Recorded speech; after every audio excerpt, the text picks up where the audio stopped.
China का downfall शुरू हो चुका है। इंडिया नेक्स्ट सुपर पावर बनने वाला है। बस कुछ ही सालों में चाइना खत्म। जब तक सोशल मीडिया न्यूज पर ऐसा प्रोपेगेंडा चलता रहेगा, हम चाइना को पीछे छोड़ना तो दूर, उसके आसपास भी नहीं पहुंच पाएंगे। एक तरफ है दुनिया की सेकंड लार्जेस्ट इकोनॉमी, दूसरी तरफ है दुनिया की फोर्थ लार्जेस्ट इकोनॉमी।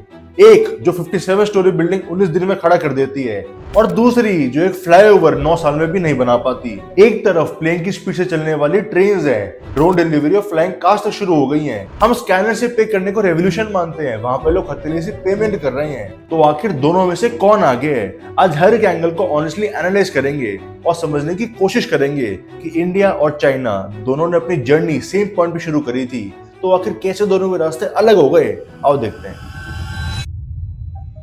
1980s के चाइना और इंडिया को देखो तो दोनों ऑलमोस्ट सेम स्टार्टिंग लाइन पर खड़े थे। दोनों एक्सट्रीम पॉवर्टी से बाहर निकले थे, दोनों की सोशलिस्ट इकोनॉमी मॉडल्स थे, और दोनों के पास एक बहुत बड़ी पॉपुलेशन थी जिसे संभालना भी था और उन्हें एम्प्लॉय भी करना था। रिसोर्सेज लिमिटेड थे, इंफ्रास्ट्रक्चर वीक था, और ग्लोबल लेवल पर दोनों इकोनॉमी ज्यादा कोई रेलेवेंट नहीं थी। 1990 के आसपास इंडिया का पर कैपिटा इनकम $367 यानी 6400 रुपीज था, जबकि चाइना की $317 यानी करीब 5500 रुपए। एक एवरेज इंडियन और Chinese citizen almost same life जी रहे थे। लेकिन चाइना के लिए पूरी कहानी चेंज होने वाली थी, क्योंकि इससे 12 साल पहले चाइना ने एक ऐसा डिसीजन लिया था जिसकी वजह से चाइना आज एक ग्लोबल सुपर पावर है। 1978 में डेंग शाओपिंग ने चाइना का रूल संभाला और एक एक करके सारे रिफॉर्म्स किए। सबसे पहले एग्रीकल्चर रिफॉर्म्स किए। 1978 से पहले चाइना की हर एक एग्रीकल्चर लैंड गवर्नमेंट ओन करती थी, और उस लैंड पे क्रॉप उगाने के लिए फार्मर्स को गवर्नमेंट एक फिक्स पैसा देती थी। लेकिन डेंग ने नोटिस किया कि इससे फार्मर्स में एक्स्ट्रा काम करने की मोटिवेशन नहीं है, वो अपनी फिक्स सैलरी लेते हैं और एक्स्ट्रा काम नहीं करते। इसीलिए इसे चेंज करके गवर्नमेंट ने लैंड को लीज पे देना शुरू कर दिया और उन्हें खुद कमाने का मौका दिया। उनसे फिक्स टैक्स लेना शुरू कर दिया और फार्मर्स अपनी क्रॉप मार्केट में जाकर बेचने लगे। और ज्यादा पैसे कमाने के लिए फार्मर्स ने कॉटन शुगरकेन जैसी क्रॉप्स भी उगाई, जिसकी वजह से आगे चल के चाइना का दुनिया के अंदर कॉटन में अच्छा नाम बना, और 1990 में चाइना कॉटन का लार्जेस्ट एक्सपोर्टर बन गया।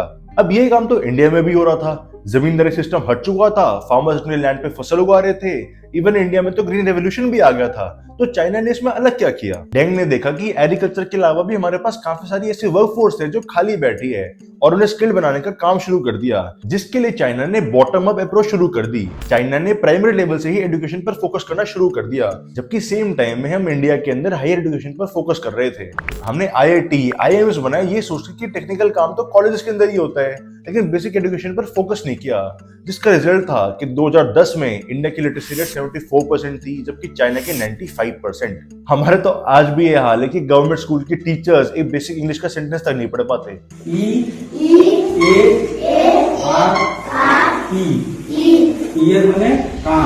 एजुकेशन के बाद चाइना का नेक्स्ट स्टेप था FDI। 1990s में जापान और कोरिया के प्रोडक्ट्स की ग्लोबल डिमांड बढ़ रही थी। Samsung, LG, Sony, Toyota, Panasonic जैसी कंपनीज को अपने प्लांट बढ़ाने थे, लेकिन उनकी कंट्रीज में लैंड और लेबर दोनों काफी महंगी थी, जिसके लिए चाइना ने अपनी इकोनॉमी के दरवाजे खोले और स्पेशल इकोनॉमिक जोन्स के अंदर ग्लोबल कंपनीज को सेटअप करवाया। शेंजन जैसा शहर, जो एक टाइम में फिशिंग विलेज हुआ करता था, उसे एक्सपेरिमेंट के लिए चुना गया। यहाँ फॉरेन कंपनीज को बुलाया, टैक्स बेनिफिट दिए, सस्ती लैंड दी गई, ट्रेन्ड और अफोर्डेबल लेबर को प्रोवाइड किया, और साथ में रोड्स, पावर और पोर्ट जैसे इंफ्रास्ट्रक्चर पे हेवी इन्वेस्टमेंट की गई। धीरे धीरे ये जोन सिर्फ फैक्ट्रीज नहीं, ग्लोबल सप्लाई चेन के सेंटर्स बन गए, और यहीं पे चाइनीज गवर्नमेंट ने स्मार्ट मूव खेला। कंपनीज को बेनिफिट देने के बदले उन्होंने उनसे टेक्नोलॉजी शेयर कर ली, जिस वजह से आज पूरी दुनिया में हर एक कंपनी के चीप ऑल्टरनेटिव चाइना बन जाते हैं। इसी दौरान इंडिया की सिचुएशन काफी डिफरेंट थी। इंडिया तब तक लाइसेंस राज में फंसा हुआ था। एक फैक्ट्री लगाने के लिए भी गवर्नमेंट परमिशंस का लंबा दौर चलता था। एक्सपेंशंस के लिए 10-10 दफ्तरों में घूमना पड़ता था, और हर एक रिफॉर्म पॉलिटिकल डिबेट और वर्कर्स टैक्स में फंस चुका था। इसी टाइम पे इंडिया ने भी LPG पॉलिसी निकाली। 1991 में लिबरलाइजेशन हुई, फॉरेन कंपनीज इंडिया में आई, लेकिन तब तक चाइना को रिफॉर्म्स लाए हुए 13 साल हो गए थे, जहां पे उनके एक्सपोर्ट जोन्स, फैक्ट्री और सप्लाई चेन सब कुछ सेटअप था। इंडिया ने IT और सर्विसेज तो ओपन कर दी थी, लेकिन मैन्युफैक्चरिंग रिफॉर्म्स और लेबर रिफॉर्म्स वो कुछ भी नहीं हुए थे। 1992 में इंडिया में सिर्फ $0.28 बिलियन की FDI आई थी, जबकि चाइना में ये नंबर $11 बिलियन था। वीडियो में आगे बढ़ने से पहले आप मुझे कमेंट्स में बताओ कि आपके लिए इंडिया के सुपर पावर होने की क्या डेफिनेशन है। चाइना के इन रिफॉर्म्स का इंपैक्ट आगे जाके भी क्लियरली दिखने लगा। 2000 में चाइना की पर कैपिटा इनकम बढ़कर $4,450 पहुंच गई थी, जबकि इंडिया की पर कैपिटा इनकम सिर्फ $1,357 थी। और इन नंबर्स में आज भी कोई खास इंप्रूवमेंट नहीं है। 22 साल बाद इंडिया ये नंबर डबल भी नहीं कर पाई है, सिर्फ $2,388 है, जबकि सेम टाइम फ्रेम में चाइना ने ये नंबर ऑलमोस्ट ट्रिपल कर दिया है एट $12,720। शॉकिंग बात तो यह है कि 1990 आखिरी साल था जब इंडिया चाइना से आगे था, उसके बाद आगे आना तो दूर, ये गैप लगातार बढ़ते जा रहा है। आज चाइना अगर वर्ल्ड की सेकंड लार्जेस्ट इकोनॉमी है तो हम भी दुनिया की फोर्थ लार्जेस्ट हैं, लेकिन गैप काफी ज्यादा बड़ा है। चाइना की इकोनॉमी $19.7 ट्रिलियन है, जबकि हमारी सिर्फ $4.2 ट्रिलियन, यानी चाइना की इकोनॉमी इंडिया से 4.6 टाइम्स बड़ी है, जिसके अंदर एक एवरेज चाइनीज साल के 11 लाख रुपए कमाता है और एक इंडियन सिर्फ 2 लाख रुपए। पिछले 40 सालों में चाइना ने करीब 80 करोड़ लोगों को एक्सट्रीम पॉवर्टी से निकाला है। 1978 जब डेंग शाओपिंग ने चाइना के रूल को संभाला था, तब चाइना का ग्लोबल जीडीपी में शेयर सिर्फ 1.7% था, जो आज 19.7% पर पहुंच गया है, विच इज इनसेन। 2014 में बिल गेट्स ने ट्वीट किया था कि चाइना ने 2011 से लेकर 2013 में इतना सीमेंट यूज किया है जितना अमेरिका ने पूरी सेंचुरी में यूज नहीं किया। चाइना को आज पूरी दुनिया की फैक्ट्री कहते हैं। ग्लोबल मैन्युफैक्चरिंग आउटपुट के अंदर चाइना का शेयर लगभग 28.8% है। वहाँ फैक्ट्री से प्रोडक्शन यूनिट्स नहीं है, end to end supply chain है, जहाँ पर रॉ मटेरियल से लेकर फिनिश गुड सब वहीं पे बनता है। शेंजेन, जिसकी हमने पहले बात की थी, 40 साल पहले एक फिशिंग टाउन था, आज सिलिकॉन वैली ऑफ चाइना है, जहां पर इंफ्रास्ट्रक्चर इतना सॉलिड है कि 19 दिन में 54 स्टोरी बिल्डिंग खड़ी कर देते हैं। 28 घंटों में 10 स्टोरी की बिल्डिंग बन जाती है।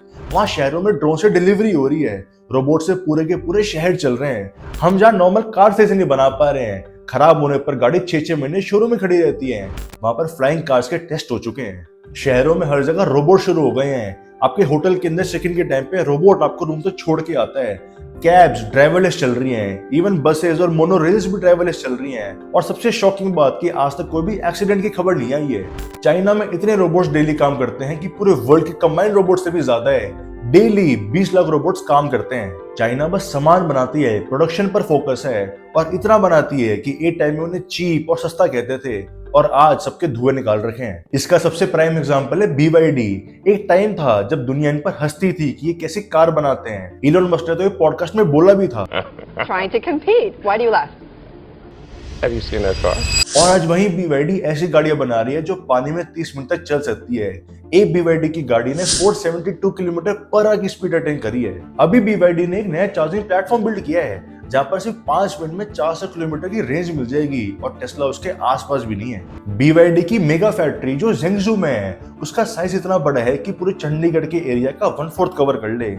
Just imagine the scale and vision of the companies there. Elon Musk जो पहले हंसते थे कि BYD कैसे गाड़ियां बना रही है, आज BYD ने टेस्ला को बहुत पीछे छोड़ रखा है। इवन खुद टेस्ला BYD की बैटरीज लेती है। अब इसे कंपेयर कर लेते हैं इंडिया से। ग्लोबल मैन्युफैक्चरिंग में इंडिया का शेयर सिर्फ 2.8% है। चाइना हर साल लगभग 180 मिलियन यूनिट्स प्रोड्यूस करता है, जिसमें इलेक्ट्रॉनिक्स से लेकर हेवी मशीनरी सब कुछ है। अब इंडिया भी काफी मैन्युफैक्चरिंग करता है, लगभग 100 मिलियन यूनिट्स हर साल प्रोड्यूस करता है, लेकिन ये सारी प्रोडक्शन फ्रेगमेंटेड सप्लाईज में होती है, यानी एक सामान कहीं और बनता है और दूसरा सामान कहीं और, जिस वजह से प्रोडक्शन काफी कॉस्टली और स्लो हो जाती है। इंफ्रास्ट्रक्चर के नंबर्स तो इस गैप को और क्लियरली दिखा देते हैं।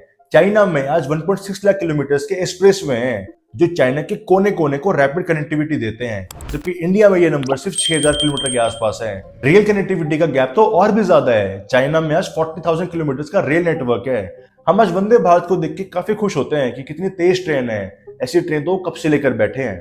हमारे यहाँ पे बुलेट ट्रेन की बात 2015 से चलती आ रही है, लेकिन अभी तक कुछ भी नहीं हुआ है। हैरानी की बात तो ये है कि आज इंडिया में जो भी प्रोजेक्ट्स 150 करोड़ से ज्यादा बड़े हैं, उनमें से 43% डिलेड चल रहे हैं, जिसकी वजह से ओवरऑल कॉस्ट में इंडिया को 5 लाख करोड़ का लॉस हो रहा है। इतने पैसे कहां से पूरे करेंगे। आज ग्लोबल ट्रेड में 80% गुड्स सी रूट से ट्रैवल करते हैं, जिसमें भी चाइना काफी ज्यादा आगे है। आज चाइना के पोर्ट्स पूरे वर्ल्ड में सबसे ज्यादा वॉल्यूम कैरी करते हैं, जहां पर last year 17.6 billion ton cargo handle किया था, जिसमें 330 मिलियन TEUs थे। पूरे वर्ल्ड में कार्गो कंटेनर हैंडलिंग में चाइना नंबर 1 पर आता है, जहाँ शंघाई, शेंजेन, किंगडाओ के साथ साथ टॉप 10 में चाइना के टोटल 7 पोर्ट्स हैं। शंघाई अकेला 50 मिलियन TEUs हैंडल करता है, जो कि इंडिया के सारे पोर्ट्स कंबाइन करके भी आसपास नहीं है। लास्ट ईयर इंडिया ने टोटली 12.3 मिलियन TEUs हैंडल किए हैं, और सिर्फ 855 मिलियन कार्गो हैंडल किया है। और इसका डायरेक्ट इंपैक्ट ट्रेड कॉम्पिटिटिवनेस पे पड़ता है। जहां पे गुड्स फास्ट, चीप और रिलायबल तरीके से मूव होते हैं, तो मैन्युफैक्चरिंग ऑटोमेटिकली वहीं पे शिफ्ट होती है। और चाइना ने इस एडवांटेज को बहुत जल्दी समझ लिया था। ये दिखाता है उनका माइंडसेट कि वो कितनी आगे की सोच रहे हैं। अब इसे इंडिया से कंपेयर कर लो। जैसे हमने पहले बात की थी ड्राइवरलेस बसेस और टैक्सीज की, यहाँ पे शुरू करके देख लो, बस की सीट से लेकर टायर सब कुछ चोरी हो जाएगा। रोड बनती है, उसका डांबर चोरी हो जाता है। ब्रिज बनता है, पूरा का पूरा ब्रिज चोरी हो जाता है। इवन उसके नट और बोल्ट को भी नहीं छोड़ते हैं, और चोरी को कोई देखने वाला भी नहीं है। चाइना में आज 700 मिलियन कैमरास लगे हुए हैं, यानी हर 2 सिटीजन पर एक कैमरा। और यहाँ पर मेन हमारे एक्सक्लूसिव पर भी कैमरे नहीं है। दिल्ली मुंबई एक्सक्लूसिव पे कैमरे लगे हुए हैं जो कि आधे काम करते हैं, तो सिटीजन के लिए कैमरा होना वो तो बहुत दूर की बात है। आज चाइना की टियर 3 सिटी भी इंडिया की टियर 1 सिटी से बेटर है, और चाइना की टियर 1 सिटी वो तो इंडिया का ख्वाब है। इतनी डेवलपमेंट, इतनी प्रोग्रेस लगातार चल रही है, उसके बाद भी रोड्स पर ज्यादा सफाई देखने को मिलती है। नॉइस पोल्यूशन इंडिया से कंपेयर करो तो बहुत ही ज्यादा कम है, और स्ट्रीट फूड भले ही अजीबो गरीब हो, लेकिन उसके बाद भी हाइजीनिक है। अब बात करते हैं कि चाइना से इंडिया किन मामलों में आगे। इंडिया कभी भी चाइना की एग्जैक्ट कॉपी नहीं बन सकता, और शायद बनना भी नहीं चाहिए। दोनों के पॉलिटिकल सिस्टम, सोशल स्ट्रक्चर्स और हिस्ट्री इतनी ज्यादा अलग है कि कंपैरिजन से नंबर्स तक ही ठीक लगता है। लेकिन वर्ल्ड का सबसे बड़ा इलेक्शन कंडक्ट करना, फ्री प्रेस का होना और डिसेंट होने पर बातों को सुनना, लोगों को जेल में नहीं करना, इन सब में इंडिया चाइना से काफी आगे है। इकोनॉमिकली बात करें तो इंडिया सर्विस सेक्टर में ऑलरेडी ग्लोबल पावर हाउस बन चुका है।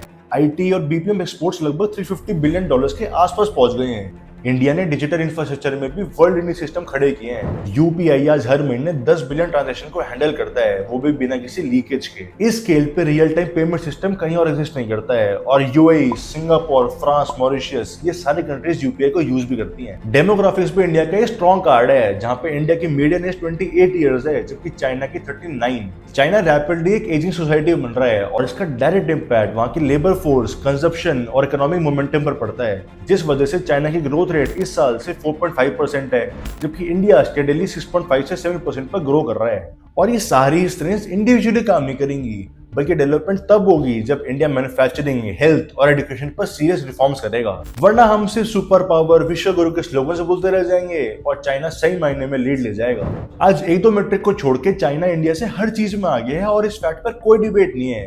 लेकिन इंडिया चाइना से सिर्फ एक चीज में आगे जो सबसे ज्यादा मैटर करती है, टाइम और यूथ। अगर इंडिया मैन्युफैक्चरिंग को सही में पुश करता है और हेल्थ एजुकेशन पर इन्वेस्टमेंट करता है, तो ये सारा गैप काफी कम हो जाएगा।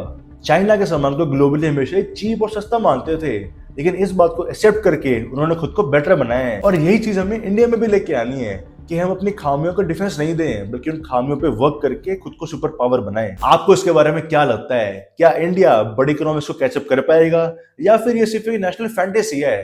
Tell me in the comments below. जाने से पहले चैनल को सब्सक्राइब करते जाओ। मैं, मेरी टीम आपके लिए हर हफ्ते ऐसी वीडियोस लेकर आते हैं, तो subscribe to the channel and hit the bell button. मिलता हूं नेक्स्ट वीडियो में।